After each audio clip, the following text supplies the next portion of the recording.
CM Revanth Reddy ఇప్పుడు miss guided missile గా పనిచేస్తున్నారని ఎమ్మెల్సీ కవిత విమర్శించారు. కృష్ణా గోదావరి నదుల నీళ్లు మన రాష్ట్రానికి రాకుండా ఉండటానికి 60 ఏళ్ల కాంగ్రెస్ పాలనే కారణమన్నారు. తెలంగాణ జాగృతి ఆధ్వర్యంలో నిర్వహిస్తున్న నీళ్లు నిజాలు రౌండ్ టేబుల్ సమావేశాన్ని ఆమె ప్రారంభించారు. ఈ సందర్భంగా కాంగ్రెస్ నాయకులు పదవుల కసం పైరవీలు తప్ప ప్రాజెక్టు కోసం కొట్లాడిన చరిత్ర లేదన్నారు. కాంగ్రెస్ బురద రాజకీయాలను, గోదావరి వరదలను మేడిగడ్డ తట్టుకుందన్నారు. ఏపీకి చెందిన ఆదిత్యనాథ్ దాస్ తెలంగాణ జలవనరుల సలహాదారుడుగా నియమించారన్నారు. వెంటనే అతన్ని తప్పించి తెలంగాణ నీటి ప్రయోజనాలు కాపాడాలన్నారు. ఇప్పుడున్నటువంటి రాజకీయ నాయకత్వం నీటి విషయంలో రాజకీయాలు మాట్లాడడం మానేసి నిజాలు చెప్పి ప్రజల పక్షాన నిలబడి పనిచేయాలని చెప్పి నేను కోరుతా ఉన్నాను. మరి మేడిగడ్డ ప్రాజెక్టు మీద అనేకమైనటువంటి విమర్శలు చేసిండ్రు. కానీ మొన్న వానాకాలం 12 లక్షల క్యూసెక్ల వరద వస్తే కాంగ్రెస్ పార్టీ బురద రాజకీయానికి గోదావరి వరదను కూడా తట్టుకొని ఇలా మేడిగడ్డ బ్యారేజు ఒక మేరు నగదీరుడిలాగా నిలబడ్డదంటే నిజంగా అది తెలంగాణ ప్రజలందరికీ కూడా తరతరాలుగా నిలబడేటటువంటి ఆస్తి అన్న విషయం మనం గమనించుకోవాలి. అట్లానే గవర్నమెంట్ని నేను డిమాండ్ చేస్తూ ఉన్నాను.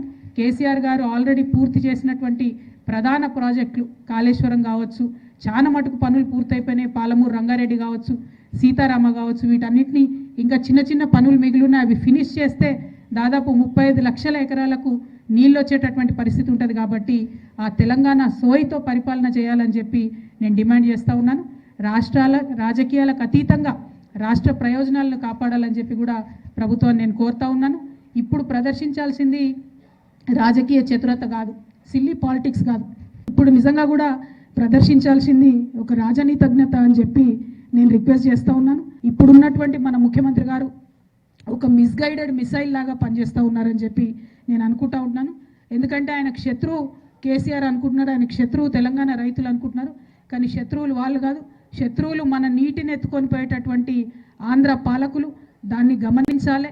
ఎందుకు ఈ మాట పర్టికులర్గా చెప్తున్నామంటే ఆంధ్రప్రదేశ్ పుట్టినప్పటి నుంచి ఆంధ్రప్రదేశ్ చీఫ్ సెక్రటరీ హోదాలో పనిచేసినటువంటి ఆదిత్యనాథ్ దాస్ గారిని తీసుకొచ్చి ఇక్కడ ఇరిగేషన్ అడ్వైజర్గా పెట్టుకున్నారు. మరి ఆయన మన రాష్ట్రం కోసం ఎందుకు పనిచేస్తాడు? ఆయన పక్క రాష్ట్రం కోసమే పనిచేస్తాడు.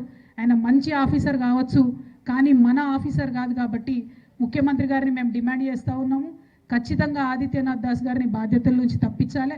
కృష్ణా ట్రిబ్యునల్లో కావచ్చు, దేంట్లో కావచ్చు తెలంగాణ పక్షాన వాదనలు వినిపించడానికి మన తెలంగాణ ఆఫీసర్లు చాలామంది ఉన్నారు. వారిని ముందన పెట్టి తెలంగాణ సోయితో పరిపాలించి రాష్ట్ర ప్రజలకు, రైతులకు నీళ్ళు ఇచ్చే విధంగా ప్రయత్నం చేయాలని చెప్పి ముఖ్యమంత్రి గారిని మేము డిమాండ్ చేస్తాం.